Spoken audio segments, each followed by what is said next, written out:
Hello students आमी सुमना मंडल gate ग्रेजुएटर नतून एक भिडियोते तोमादेर जानाई स्वागत। तोमरा जारा बर्धमान यूनिभार्सिटी 4th सेमिस्टारे स्टूडेंट रयेछो तादेर परीक्षा शेष हये गेछे। तोमादेर परीक्षा कार केमन हयेछे अवश्यई जानियो। एबार तोमादेर किन्तु 5th सेमिस्टारे पुरोपुरि भावे फोकास करार पाला। एई जे 5th सेमिस्टारे एसे तोमरा देखबे एखाने तोमादेर 3टे मेजर पेपार आछे। 3টে मेजर पेपारेर ऊपर तोमादेर किन्तु भालोभावे जोर दिते होबे, कारण এই मेजर पेपारेर मध्य जे यूनिट वाइज विषयबस्तुगुलो रयेछे तोमादेर सेगुलोও किन्तु भीषणभावे कठिन। तोमादेर जे 3টে मेजर पेपार এই 3টে मेजर पेपारे किन्तु शुरू थेके खूब भालोभावे तोमादेर मन दिए पढ़ते होबे, तबे किन्तु विषयबस्तुगुलो तोमादेर काछे गिये सहज होबे एबं परीक्षाटा खूब भालोभावे होबे। एबार चले आसि आजकेर এই ভিডিওতে আমি কি আলোচনা করব। তোমাদের 5th সেমিস্টারে যে সিলেবাসটা আছে মেজরের এডুকেশন, সেই education major 5th semester Bardhaman ইউনিভার্সিটির সিলেবাসটা আমি এখানে আলোচনা করব। এই ভিডিওটি তোমরা পুরোটা দেখো যারা Bardhaman university 5th semester education মেজরের স্টুডেন্ট রয়েছো, এবং নিজেদের বন্ধুদের সঙ্গে ভিডিওটি কখনোই শেয়ার করতে কিন্তু ভুলো না। 5th সেমিস্টারে এখানে 3টে মেজর আছে, আমি আগেই বলেছি। তো এখানে নামটা প্রথমেই যেটা হচ্ছে সেটা হচ্ছে এডুকেশনাল সাইকোলজি 2। তোমরা এডুকেশনাল সাইকোলজি পার্ট 1টা 4th সেমিস্টারে পড়ে এসেছো।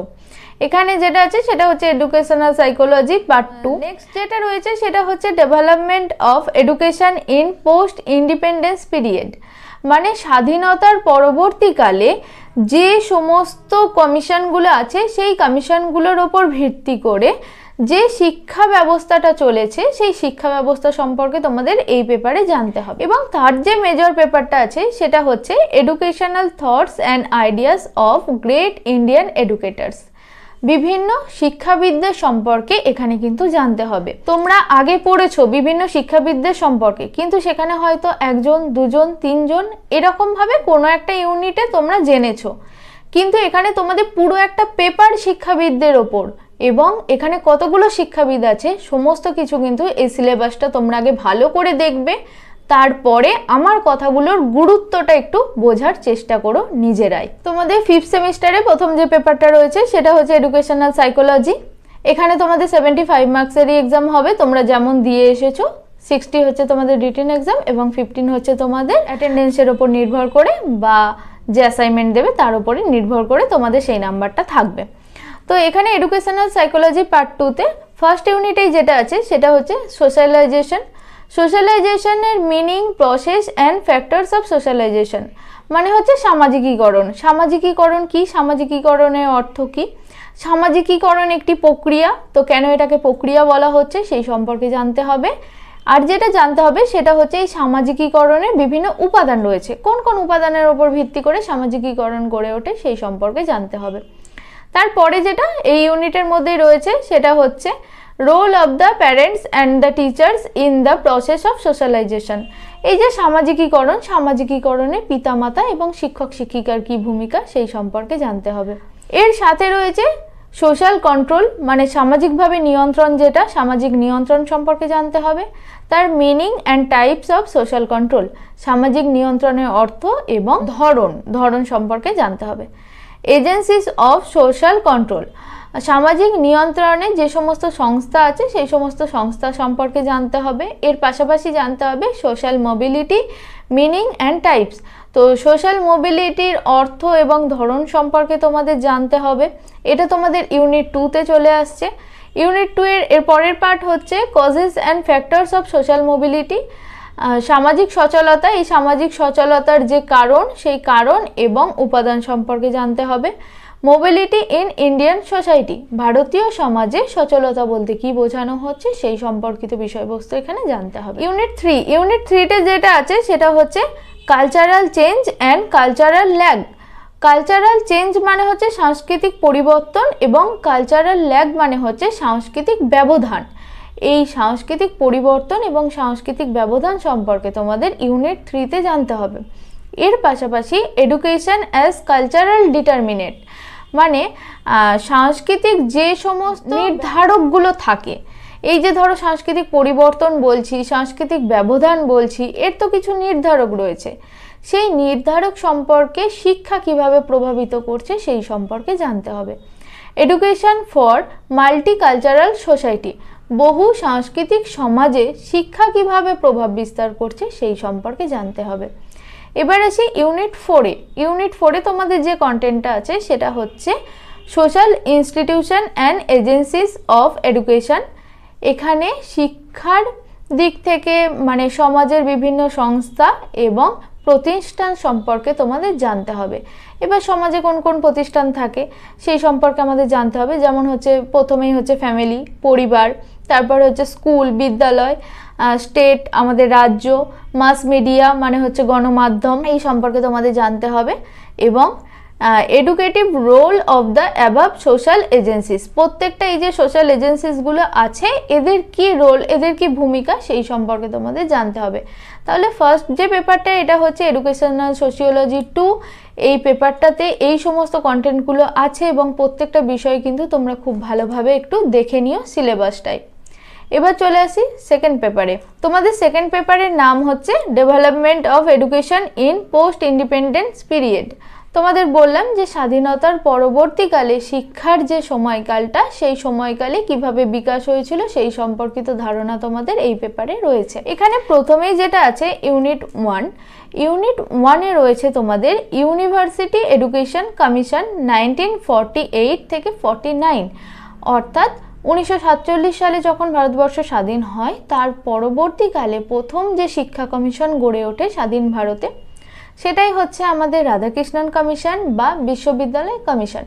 তাহলে সেই কমিশন সম্পর্কে তোমাদের এখানে জানতে হচ্ছে, তার কি কি জিনিস জানতে হচ্ছে, এইমস জানতে হচ্ছে, কারিকুলাম জানতে হচ্ছে, rural university and other recommendation সম্পর্কে জানতে হচ্ছে। মানে এই যে রাধাকৃষ্ণন কমিশনের লক্ষ্য জানতে হচ্ছে, পাঠ্যক্রম জানতে হচ্ছে, গ্রামীণ শিক্ষায় এটা কিভাবে ভূমিকা রাখছে সেটা জানতে হচ্ছে, গ্রামীণ উচ্চশিক্ষায় কিভাবে ভূমিকা রাখতে হচ্ছে সেটা জানতে হচ্ছে, এবং বাকি যে সমস্ত কার্যাবলী সেগুলো সম্পর্কে জানতে হবে। ইউনিট 2-তে তোমাদের রয়েছে কোঠারি কমিশন 1964 থেকে 66। তো কোঠারি কমিশনের অবজেক্টিভস জানতে হবে, স্ট্রাকচার জানতে হবে, কারিকুলাম জানতে হবে, টেকনিক্যাল অ্যান্ড প্রফেশনাল এডুকেশন জানতে হবে, recommendation on different areas of education সম্পর্কে জানতে হবে। কোঠারি কমিশনের উদ্দেশ্য কি সেই উদ্দেশ্য সম্পর্কে তোমাদের জানতে হচ্ছে। তার পাশাপাশি এর পাঠ্যক্রমটা ঠিক কেমন সেই সম্পর্কে তোমাদের জানতে হচ্ছে। টেকনিক্যাল অ্যান্ড প্রফেশনাল এডুকেশন মানে হচ্ছে বৃত্তিমূলক বা পেশাগত যে সমস্ত শিক্ষা সেখানে কোঠারি কমিশনের কি ভূমিকা রয়েছে, কি সুপারিশ করে গেছে সেই সম্পর্কে তোমাদের জানতে হবে। এর সাথে আরও যে সমস্ত বিষয়বস্তু আছে যেমন ধরো প্রাক প্রাথমিক শিক্ষা, প্রাথমিক শিক্ষা, মাধ্যমিক শিক্ষা ইত্যাদি ক্ষেত্রে কোঠারি কমিশনের কি ভূমিকা সেই সম্পর্কে তোমাদের জানতে হবে। এবার চলে আসি ইউনিট 3-তে।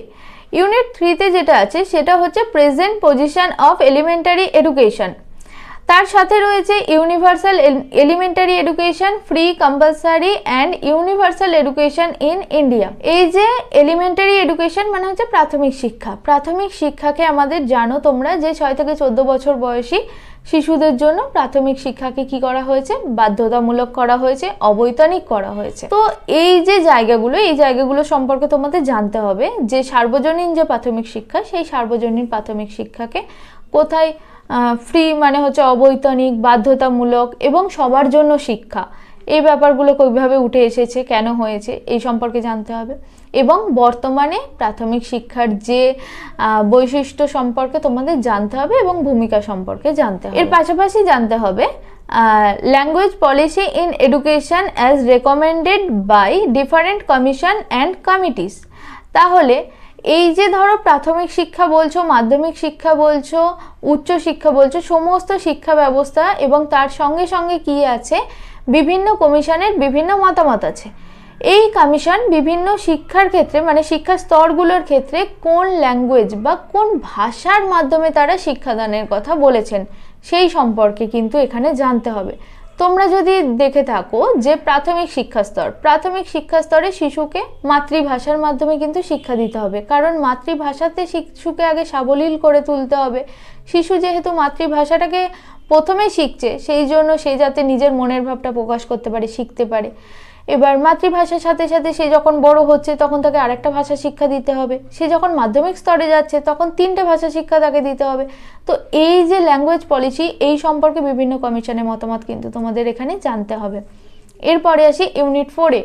ইউনিট 4-এ যেটা আছে সেটা হচ্ছে ন্যাশনাল পলিসি অন এডুকেশন 1986, মানে হচ্ছে জাতীয় শিক্ষানীতি 1986, সেই সম্পর্কে জানতে হবে। এর সাথে আছে কি প্রোগ্রাম অফ অ্যাকশন POA নামে পরিচিত 1982 এবং constitutional reforms relating to education, শিক্ষার ক্ষেত্রে সাংবিধানিক যে সমস্ত স্তরগুলো রয়েছে সেই সম্পর্কে তোমাদের জানতে হবে, মানে সাংবিধানিক যে সমস্ত ক্ষেত্রগুলো এই শিক্ষার সঙ্গে জড়িত আছে সেই সম্পর্কে তোমাদের এখানে জানতে হবে।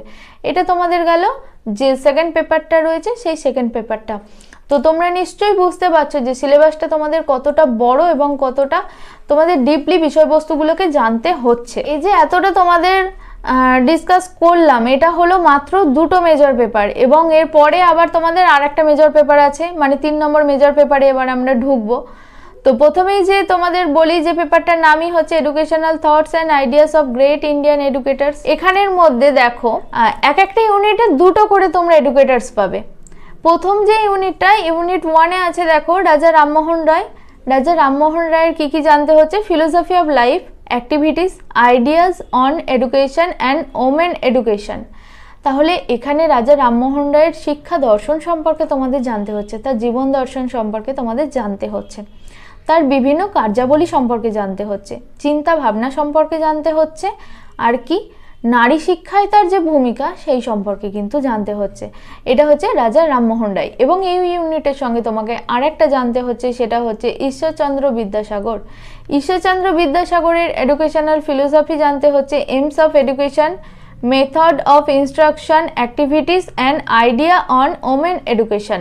তাহলে ঠিক সেম রাজা রামমোহন রায়ের মতো এখানেও তোমাকে ঈশ্বরচন্দ্র বিদ্যাসাগরের জীবন দর্শন সম্পর্কে জানতে হচ্ছে, শিক্ষার লক্ষ্য সম্পর্কে জানতে হচ্ছে, তিনি কি শিক্ষার ক্ষেত্রে কি ইনস্ট্রাকশন দিয়েছে সেই নির্দেশ সম্পর্কে জানতে হচ্ছে, কার্যাবলী এবং নারী শিক্ষায় যে ভূমিকা সেই সম্পর্কে তোমাদের এই ইউনিটে জানতে হচ্ছে। ইউনিট 2-তে কি আছে? ইউনিট 2-তে হচ্ছে স্বামী বিবেকানন্দ। স্বামী বিবেকানন্দের educational philosophy, aims of education, method of instruction, curriculum of education, women education and concept of teacher.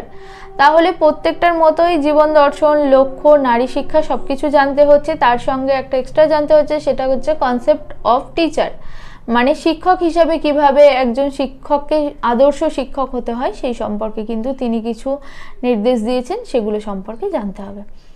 এর সাথে রয়েছে শ্রী অরবিন্দ।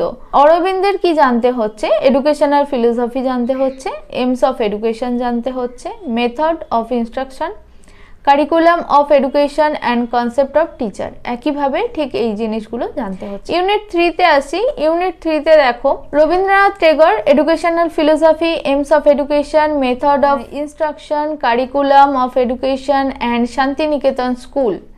তো রবীন্দ্রনাথ ঠাকুরের খুব বিখ্যাত জিনিস যেটা শান্তিনিকেতন স্কুল, সেই সম্পর্কে জানতে হচ্ছেই তোমাদের। এর সাথে সাথে তোমরা জানোই যে জীবন দর্শন, শিক্ষার যে পদ্ধতি সেই পদ্ধতি, পাঠ্যক্রম ইত্যাদি বিষয়গুলো কিন্তু জানতে হচ্ছে। এর সাথে এই ইউনিটে আরও একজন ফিলোসফার সম্পর্কে তোমাদের জানতে হচ্ছে, সেটা হচ্ছে মহাত্মা গান্ধী।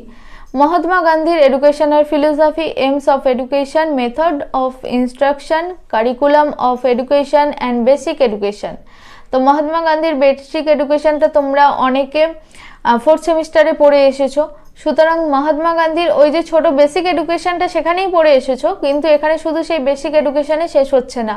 মহাত্মা গান্ধীর জীবন দর্শন সম্পর্কে তোমাকে জানতে হচ্ছে, শিক্ষার লক্ষ্য সম্পর্কে জানতে হচ্ছে, পদ্ধতি জানতে হচ্ছে, পাঠ্যক্রম জানতে হচ্ছে, তারপরে গিয়ে বেসিক এডুকেশন জানতে হচ্ছে। মানে ওখানে একটা যে ইউনিট বা একটা যে ছোট্ট টপিক সম্পর্কে তোমাকে জানতে হয়েছে, এখানে বোঝা যাচ্ছে সেই জিনিসটা কতটা বিস্তৃতভাবে রয়েছে। সুতরাং এটা গেল তোমাদের 3rd পেপার। তো এই 3টে মেজর পেপার নিয়ে সিলেবাসটা তোমাদের আজকে আমি আলোচনা করে দিলাম। অবশ্যই তোমরা ভিডিওটা মনোযোগ দিয়ে ভালোভাবে দেখো, আশা করি তোমরা এই যে সিলেবাস সেই সিলেবাসটা তোমরা বুঝতে পারবে। এবার বলি যে বর্ধমান ইউনিভার্সিটি এডুকেশন 5th সেমিস্টারের যারা স্টুডেন্ট রয়েছে, তারা যারা আমার কাছে পড়তে চাইবে তারা স্ক্রিনে দেওয়া নাম্বারে আমার সঙ্গে কন্ট্যাক্ট করতে পারো।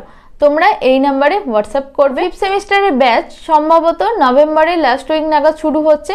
তোমরা খুব তাড়াতাড়ি কিন্তু চেষ্টা করো আমার সঙ্গে কন্ট্যাক্ট করার। তোমরা এই ব্যাচে কি পাবে?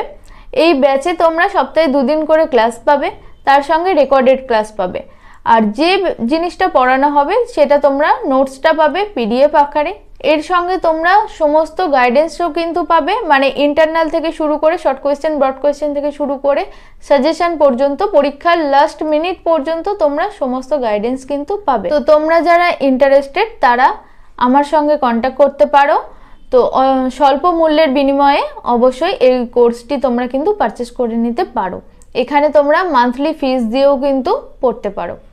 দেখা হচ্ছে খুব তাড়াতাড়ি নতুন একটি ভিডিওতে। Thank you.